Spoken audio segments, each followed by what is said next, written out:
So let's get this going. Hi, my name is Bill Prater, and welcome to Business Mastery Insights, where our mission is to provide you with timely, provocative, and actionable resources that inspire, promote, and accelerate your quest for business excellence. Today's topic is the 5 steps to planning, part 2. And what I'm going to do is I'm going to switch to a cloud, a screen share. And I'm going to do a chalk talk, which I think will be the simplest, easiest, most straightforward way for us to get this material, if you will, digested. So let me get that set up. There we go.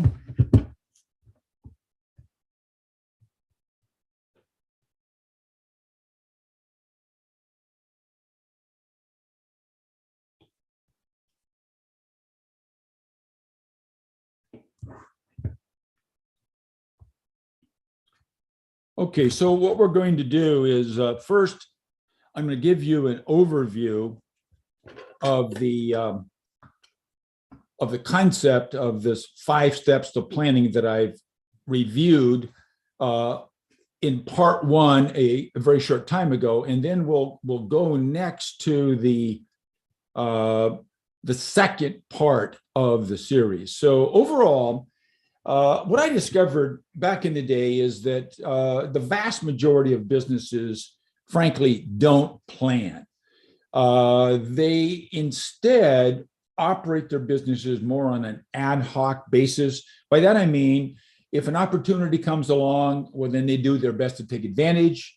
If a problem comes along, internally or externally caused, they stop everything to address the problem facing them right away.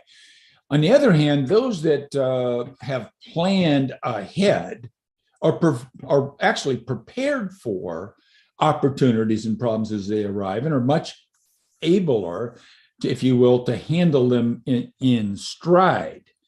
So that's the purpose. Now, one of the things I discovered is there's no reason to take a lot of time to do planning. Now, the exception is, if you will, when you're planning strategy. Strategy may need to be addressed once every 3 to 5 years, maybe even longer periods in between, because typically, if you've picked the right strategy or strategies, they'll carry you for quite some time. On the other hand, you should be planning the overall business no less frequently than annually. And if you're going to do it once a year, let's do it in a very fast way. So I created this model, this template that I'm going to show you today, which is the 5 steps to planning, and you'll be able to use them and get everything planned for your business in a time frame that would definitely not exceed 1 day, often several hours. If you're a larger company, you've got multiple projects, or if you will, initiatives going on.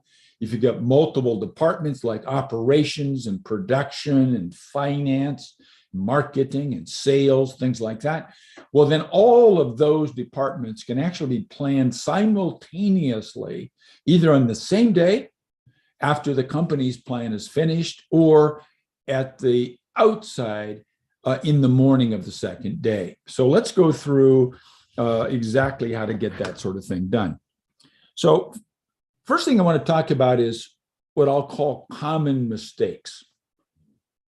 And there are, candidly, many common mistakes, but most of them are, if you will, number one, I've already kind of mentioned it, and that's the overall just failure to plan. Typically, when you ask a business owner or senior leaders or senior managers in a company and you say, well, why don't you have a business plan in place? They'll say something often resembling time or energy or lack of focus or expense or whatever. And all of that generally breaks down to really, we don't know how to do it effectively and do it in a manner that's valuable to us. So let's call it knowing how to plan quickly, effectively, and valuably. And so we're going to put all that to rest now. The second major thing that happens when people plan is they can confuse what we're talking about, which I call a game plan.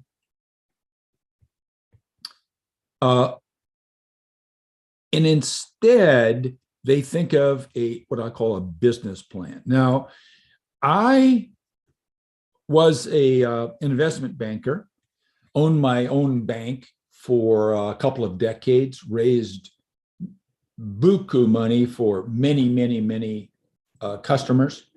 And all of them would come to us seeking capital and would present a business plan. Now, that kind of a business plan is effectively required. It includes things like financial projections and so forth and so on, biographies of people, history, maybe illustrations about things like patents and so forth and so on. It's more like it's something that is required, but it's not really actionable. And what we want is a plan that's actionable.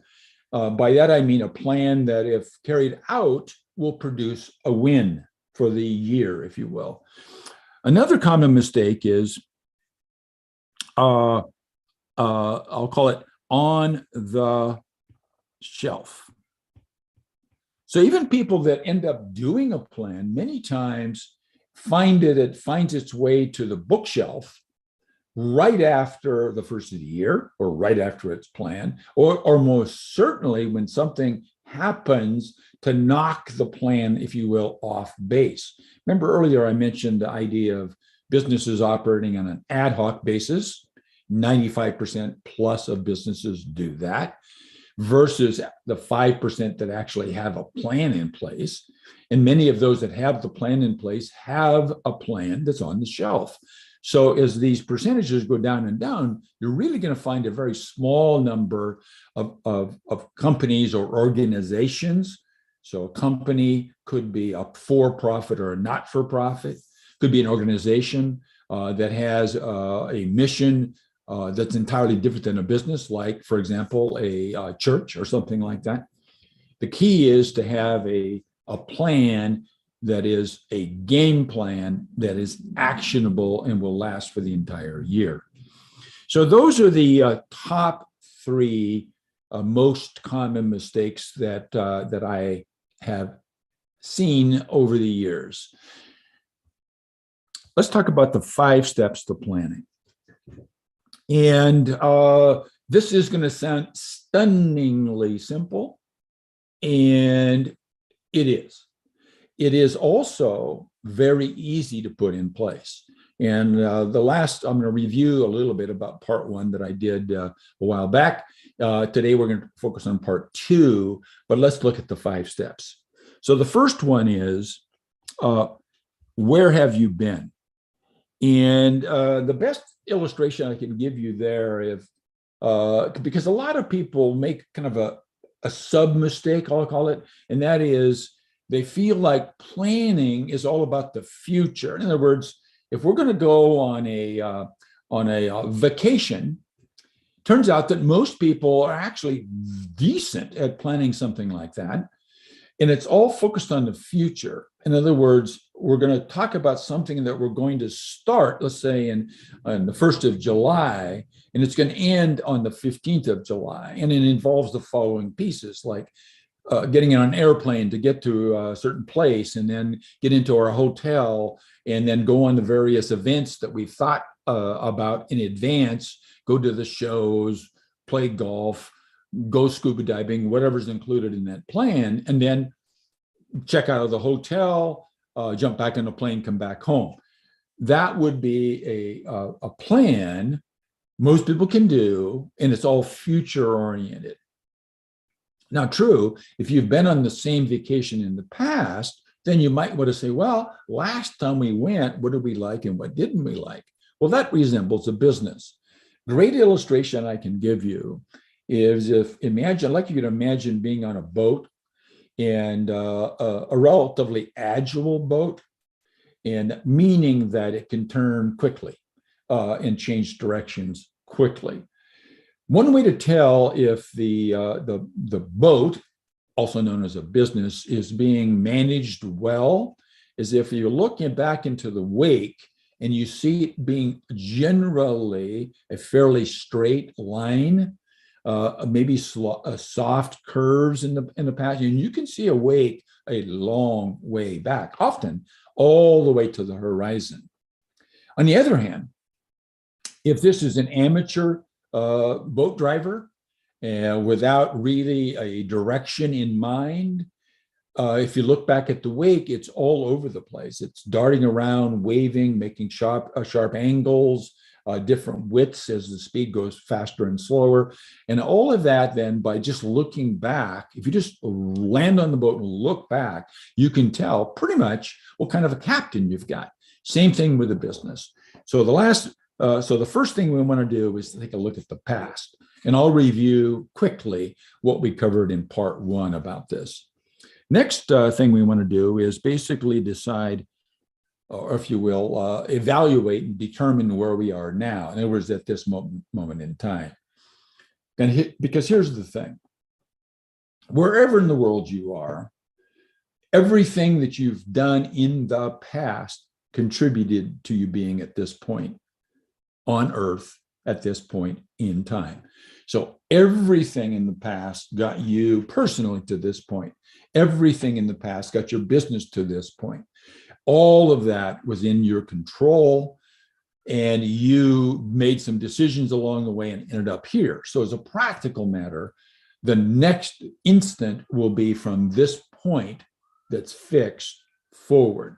So what we need to do in order to make a quality plan about the future is to be able to have a clear assessment as to where we are today.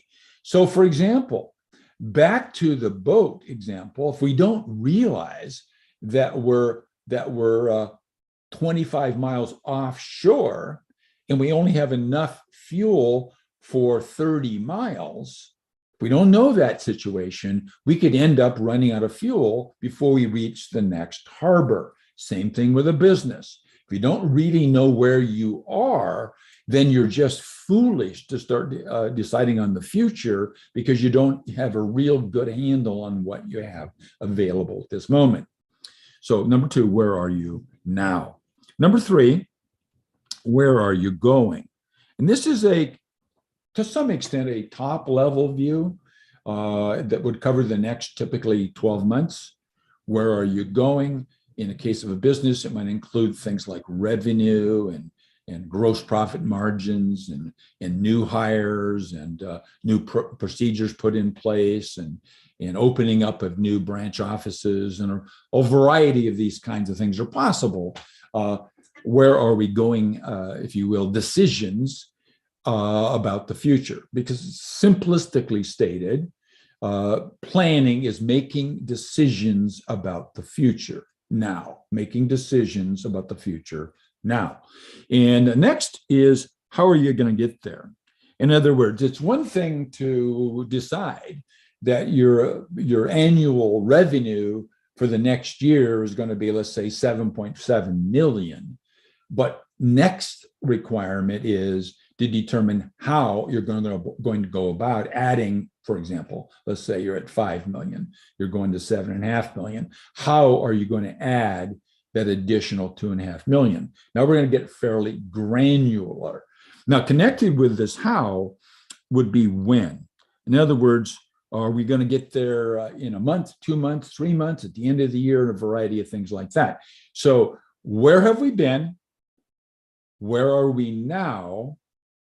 Number 3, where are we going? Number 4, how specifically are we going to get there? And number 5, what are the due dates attached to these individual how decisions that we've made? So let's take step 1, which is effectively the past. And I'm going to review very, very rapidly what we covered in part 1. So the past includes at least the last year, and it could include since the beginning. Now, I covered this second part in great depth last time. Now, practically speaking, because these game plans are going to be documented, if you've already done exhaustively an analysis of the long distant path and harvested the successes and the failures and the lessons learned, then you're well positioned to focus only on the most recent past each time. If you're looking at the long past, a key tool that I use is basically just making a list of milestones. So, for example, our business was founded in June 1953. So that would be written down as founded in June 1953. And then we brought in the first, if you will, investor in such and such a time. And then we hired our first general manager on such and such a time. And we opened a branch and we did this and this and this. All of those events would just be listed on a long list on a computer screen like I'm doing now, on a whiteboard, nice tool, on a series of flip charts, nice tools. And so then after these are listed, because they don't necessarily come to you in exact, precise order. So what we want to do is rearrange those. And I generally like to number them, 1 through, let's say, 26. Do boom, boom to 26. Or I wrote down 27, actually. So then the next thing to do, next tool, is to use what I call a timeline. Looks like this. Start now. Then you would go back and populate the line with these various numbers as in the order that you remembered them, and then you would place them here on the timeline when you remember that, for example, number 5 is actually between number 14 and number 15, goes right in there. And once you've got that done and you've got some dates on here, 1953 and today, then we would have, if you will, let's call it 1960, 70, 80, you get the picture. So that's how you would lay out a timeline. And after that's done, you would have a beautiful history of the company, lots of uses for that. About us on a website, in various marketing materials, hiring new employees, part of the onboarding process is allowing them to review the history. If you've got somebody in your organization that's good in front of a camera, they could actually tell the story of the company on a video or audio with this timeline as a, if you will, a prop for helping them remember the history of the company. So that would be, if you will, the list of milestones. And then number 2, or B, I'll say last time, would be the timeline. Number C would be strengths, or I'll call it wins, losses or failures, lessons learned. Now, depending on how long it's been since you've done such a thing, this could take you an hour or so, but that'll get you to the point where you've got an outstanding start to your game plan, because you know what the wake looks like. So that's kind of, that's our step 1 review. That's what we covered last time. For those of you that have access to the recording, certainly those of you that are being on a live stream on my YouTube channel or on my LinkedIn business page, you're watching live stream, you don't have access. Thank goodness you're here on our live stream broadcast. On the other hand, if you're a member of the CEO Alliance, then you would have access to recordings like this, depending on your level. By that, I mean membership level. So let's go on to next. thing I want to talk about, and that is moving on to, let's go back to the agenda. Moving on to, if you will, step two. But before I get to step two, I want to give you just a bit of, let's call it philosophy, my philosophy. And that is this. Human beings are naturally hardwired or trained or believe that coming up with ideas is a fantastic use of time. So back to the nature of having an ad hoc business. So when an opportunity arises, generally that would generate a list of ideas which are potential ways to take advantage of the opportunity. On the other hand, if a problem shows up, often that'll generate a list of ideas with the idea that one or more of those will be the solution to the problem. I don't subscribe to that technique for a variety of reasons. The first one is, if you've got a game plan in place, like the one where I'm teaching you how to build, then opportunities and problems will have been anticipated in the game plan, if you will. So if you think about, for example, football, American football, a problem would be, for example, an interception. So that's a problem. Now, if that were to happen, you would say, well, holy smokes, we're in big trouble. Or you would have said, if the other team intercepts the football, then our offense needs to do the following things. So we have to have a pre-planned reaction to a problem.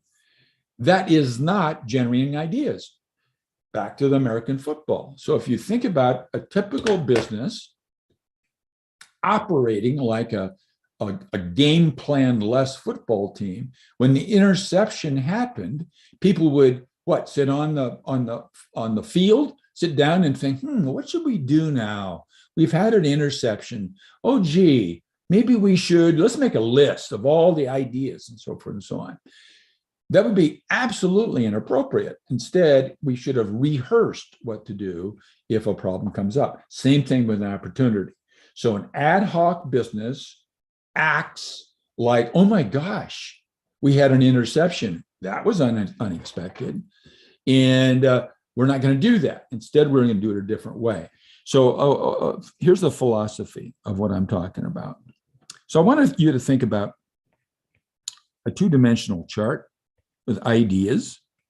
So in other words, 0 ideas and lots of ideas.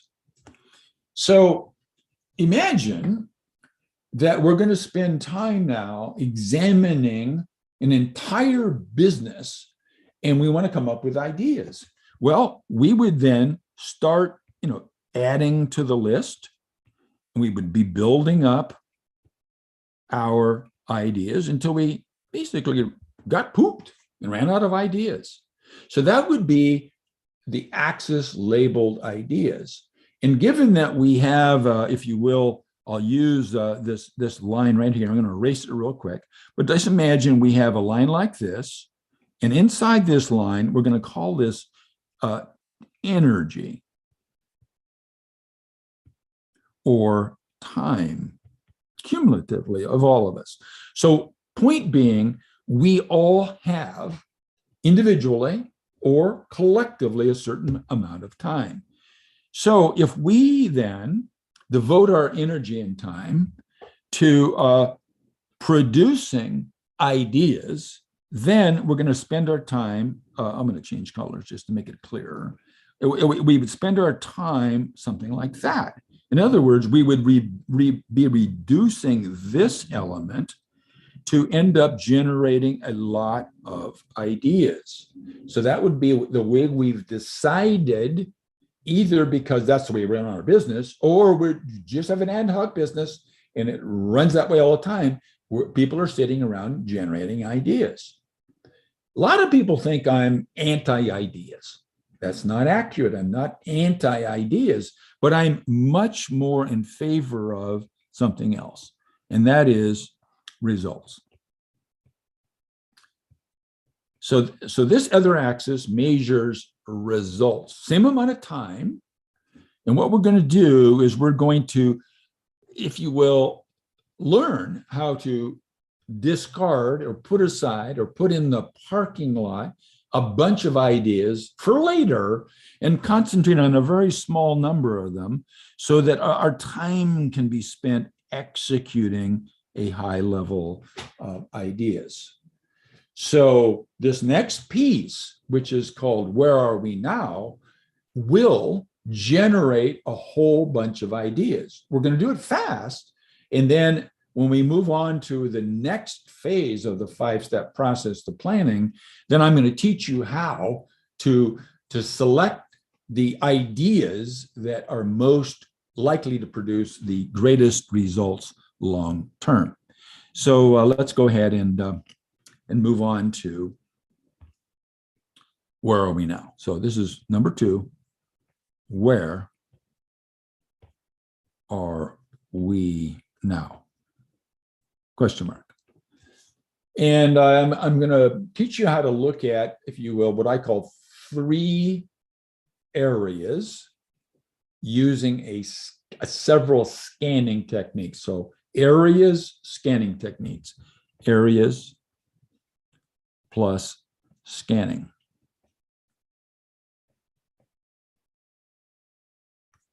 Areas plus scanning. So the areas are inside, outside, and environment.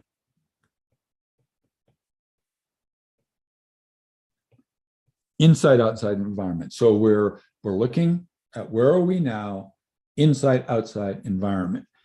So as a illustration, the environment part would include things like government, macroeconomics,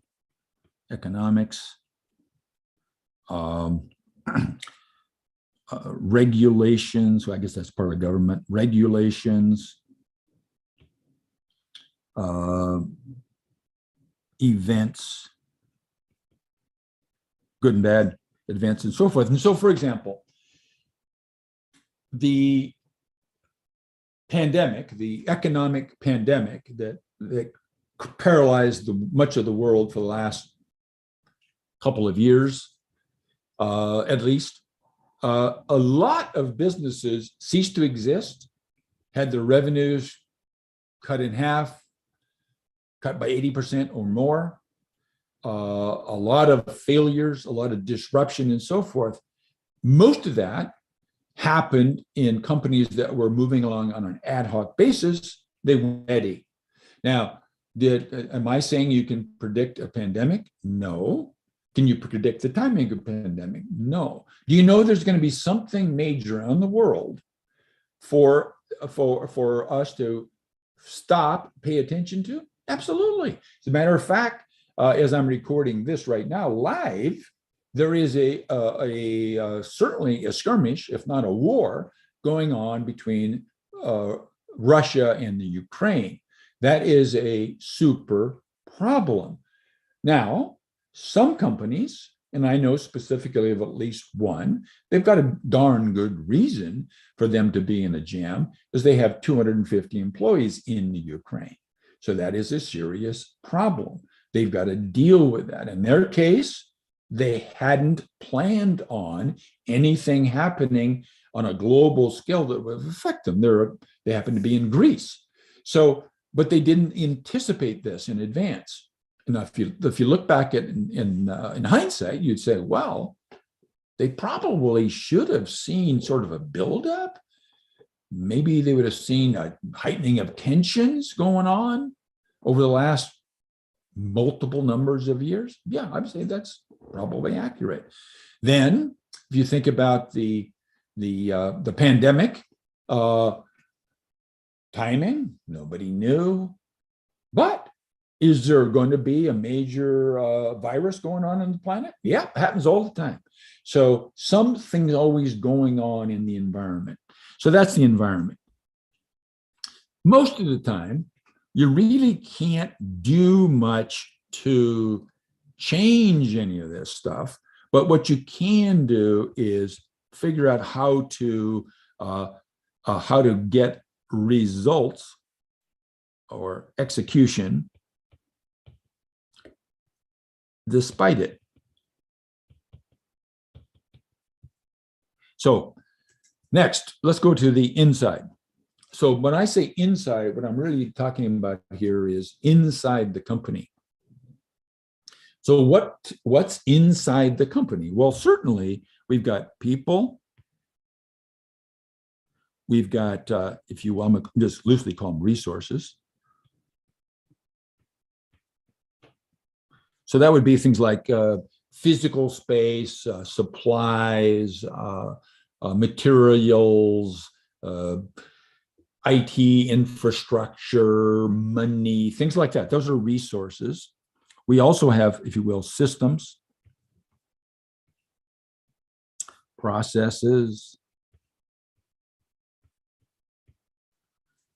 and that list could go on and on depending on the kind of company you actually have now. But let's just deal with these for now. And so what we're going to do is we're trying to figure out where do we stand with respect to these elements. So let's look at some tools. Well, let me go back and finish the outside. So what's outside? So that would be our suppliers, our customers, our competitors, our industry. So it's not quite to the environment. Most of these elements here, you'll agree, you've got some major capability of influence in these areas. You can influence the suppliers, you can influence your customers, your prospects, your, I could even put out here the labor, if you will, the labor pool. There's a variety of things outside that you can influence. So let's talk about next scanning. So that was the areas. Now I'm going to talk about some scanning tools. What page am I on? 6, 7. J.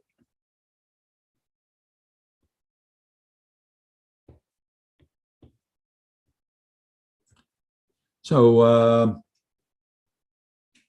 first one is, I'm going to go through, would be called what I call the 1 to 10 tool.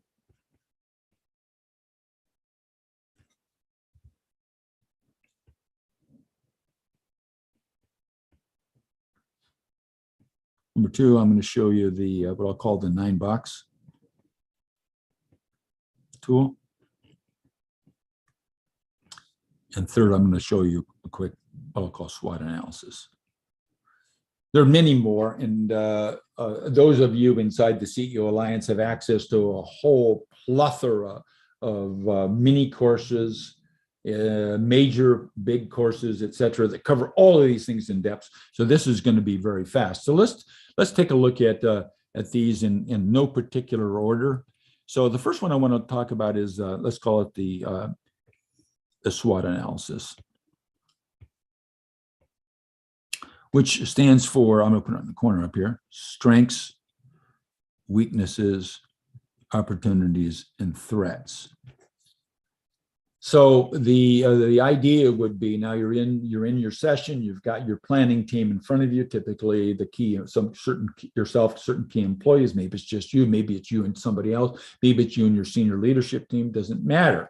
What you want to do is identify the strengths for the company, the weaknesses for the company, the opportunities that you see out there at this moment in time. Now, again, you won't know exactly what the opportunity that's going to happen in a month, 2 months, 3 months, 5 months by the end of the year. But you know the ones that are currently existing. Then you know some threats. Now, threats would be typically things that are there in sort of the background. In other words, a threat might be your industry or the government, local, national government, adding some restrictions to you, and maybe or tax increases and things like that. Those are those are potential threats. Now, once you've got this SWOT analysis completed, or I should say, at some point, then the next thing for you to do is to make a list of what I call potential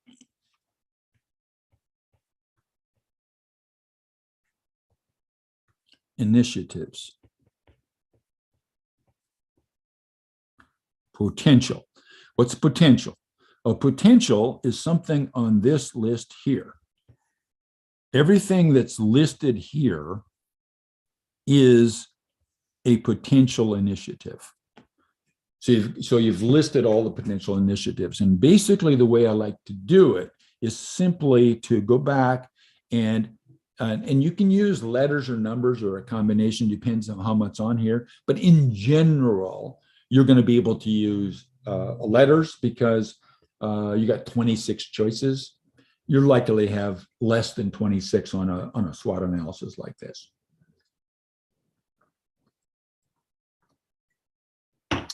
Pick some water. So let's imagine these, go back and label these A, B, C, D, E, F, G, etc. You get the idea. Now we're down to potential initiatives. And so we'd have A. And let's imagine that one of our strengths was I'm going to pick it out of here. I'm going to say our brand. So we have a brand is a strength. Another way to do it, of course, would be S. Let's do it that way. SA, and we could do a W A B. See, a little bit better numbering system actually. So we don't have to rewrite it, but I'm going to do it for our purposes here. Brand. So what are potential initiatives, AKAs, ideas that we can do in the following upcoming year to promote our strength called a brand, or leverage our strength called a brand? Well, for example, we could, these are random, whatever's going to come up in your actual meeting is yours. But for example, you could say, have a podcast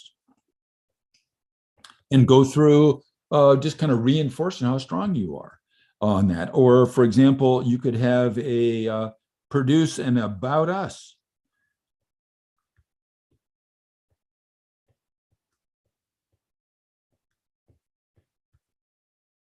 story. Where'd that come from? Lo and behold, we back a while ago came up with our list of milestones, wins, losses, and so forth. Okay, we're all set. We could potentially do that. So now we've got a about us tale, and then there's a couple of other things. Next, S, B, which I can't remember what it was. We didn't have it down. That's what I didn't remember. But let's just say that's our, let's call that our management team. So what potential initiatives? Well, what we could do would be to have them be guests on the podcast. We could have them have a video about the, if you will, positions within their department, etc. So all of these then would be potential initiatives. So we've gone through here. We've got our SWOT. We've converted that to potential initiatives. Next, what we're going to do is we're going to go through let's use the 1 to 10 tool. So 1 to 10 tool, and let's use that on another area. And what I'm going to suggest is we might use that as we look through our people. So we've got our people, and we're going to go through it like this. We got our marketing department. We've got Sally. and we got Joyce, we got Fred, we got Tim. Now, so we're going to have a 1 to 10 analysis. 1 to 10. So we got to figure out what's a 1, what's a 10. Well, this isn't the time for evaluations per se, but what we can say is, what's the probability of these people hitting the results that we expect for this year? What's the probability that they're going to, let's call it this way, they're going to produce, if they produce, let's say, value 3 times their cost, we're going to give that a 10.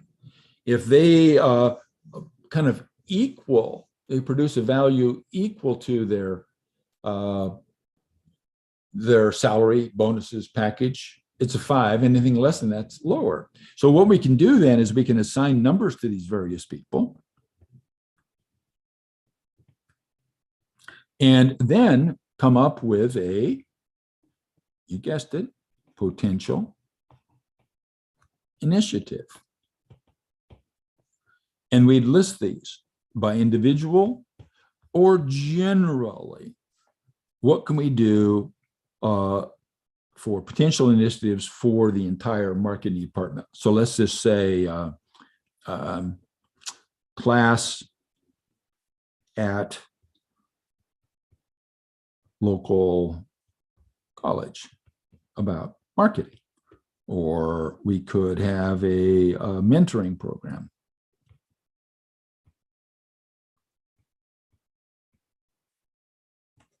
Or we could have what else could we do? We'd have coaching.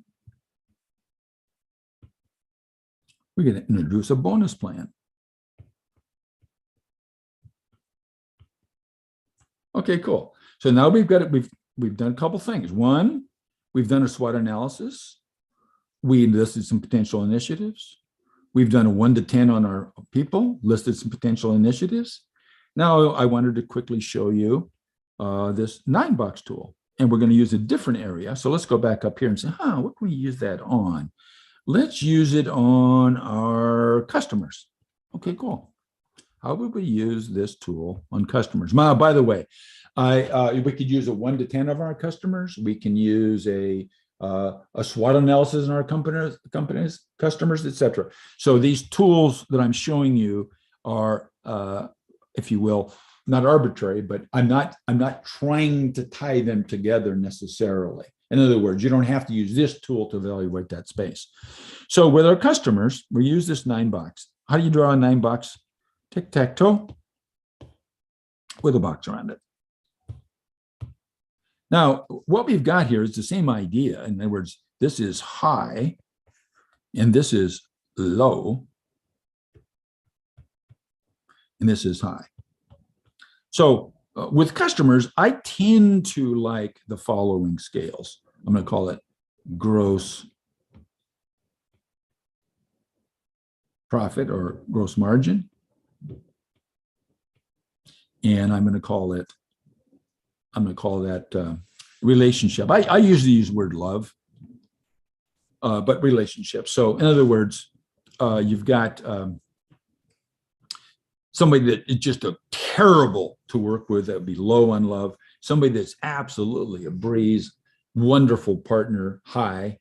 Somebody that is always grinding you for prices and pushing your prices down, but would produce low profits. Somebody that says, I value your service so much and I trust you guys, I'm going to let you charge the prices that you believe I should be paying. Great. That'd be somebody with a higher margin there. Once again, what you do would be to simply list the customers, probably numbers, because hopefully you got more than 26 customers. So 1, 2, 3, 4, 5, etc. So let's just call this Acme. Let's call this General. And this and the third one here is going to be called Green.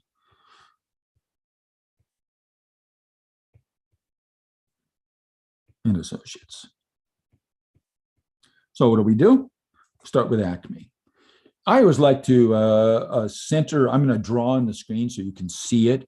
But if you will, if you're on doing it yourself, you'd kind of float your pen above the paper. And so here, what we're going to do is kind of float our pen here. So here's Acme. It's number 1. So the question is, how are they on a love scale? And let's just say that, they're okay. So we'll move them up to this point. Then the question is, how are they on margin? Are they the highest? Are they the lowest? Where are they? Let's just say we end up putting them right here. So that would be, if you will, Acme. Let's stick with the same color. Number 2, General. Let's say General ends up here. And number 3 is Green Associates, and they end up here. Profitable, but somebody we hate. Now, after we get that done, generally what I recommend with customers is we break this into thirds, something like 1, 2. So we would need to look at, for segment, let's call this A, B, and C. So what's you got it so far? I think you're getting the drill. Potential initiatives for A, people up in this area. So this is a group of clients that we absolutely love working with, and they produce a lot of margin. So what could we do to go through and figure out which of these initiatives, ideas can we have? So we just, once again, list ideas. Let's say this, let's call this a retreat. We have a retreat, take these certain customers out on a boat, go fishing up in Alaska, and treat them like royalty. And the list would just go on and on. We'd end up with now a list of initiatives. Now what we need to do next is to, if you will, combine the initiatives. Now we got this list back to the top. We've now satisfied everybody's need for coming up with ideas, and we've produced a whole bunch, and they're all listed here like this, all listed here. Boom, boom, boom, boom, boom, idea, all listed. So now what we need to do is we need to figure out, whoops, I didn't go down far enough. So they're down here. Here's our list, big list, combine the initiatives. Now what we need to do next is we need to come up with a small number of initiatives that we're going to execute. By execute, I mean deliver the result, complete, finish, not have a gigantic list of every idea under the sun and do absolutely nothing with any of them. Typical behavior of most companies is that. What we're going to do is switch that and pick 5 max that we're going to actually do. So how do we do that? My favorite way and the funnest way is to hand out what I'll call, what color am I going to use? I'm going to use pink. Beautiful. Hand out, everybody gets 3 pink stickers. Think about kindergarten. So we're going to come in and people are going to go up, stand in line, look at the board. This is a great use for a whiteboard. Look at the board and vote their stickers. And what you'll discover is that you'll end up with a couple that end up kind of carrying the day. And then number 1, number 2, number 3, we've ended up with our 3 initiatives for the next year. And that is pretty much how we would do. Where are we now? So let's see, what else was I going to cover? I think that's it. Yeah. So kind of wrapping it up. we're talking about the 5 steps for planning. Where have you been? Did that in part 1. Where are you now? We did that in part 2. Where are you going? How are you going to get there and when? When we do our next section on planning, on the 5 steps plan, we're going to go deep. We're going to deep dive into that space. But for now, I think you're in very fine shape relative to that. And so let me see, any questions that have come in? There are none. And it looks like almost everybody, oh, I see. Almost everybody's out on the live stream, not inside the room here with me. So, all right, so let's wrap this up. So in closing, we need to focus on a single fact, and that is this. Our businesses do not become extraordinary in a single moment. Instead, they get there as a result of the owner first learning and then applying a proven combination of having the right mindset, of a dedication to a system of management, and number 3, high performance teams, building and then leveraging those. So I'm glad to have you with us. Hope you learned a lot about the 5 steps to planning. Today was all about part 2. So we'll see you soon. We'll dive into the rest of the 5 steps to planning. Thank you very much. We are done for the day.